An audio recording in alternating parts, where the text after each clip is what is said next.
dipersembahkan oleh Maktur Travel, Umroh dan Haji.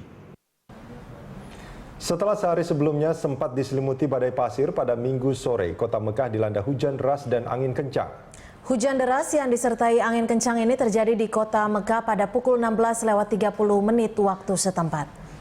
Sebagian jemaah yang baru usai menunaikan sholat asar di Masjidil Haram keluar dari masjid sambil berlari menghindari air hujan. Sebagian lainnya berteduh di gedung-gedung di sekitar kompleks Masjidil Haram.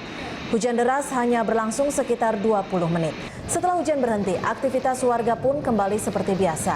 Dalam 2 hari terakhir, cuaca di kota Mekah dan sekitarnya cepat sekali berubah. Sebelum dilanda hujan deras, pada Sabtu sore kemarin, kota Mekah sempat diselimuti badai pasir.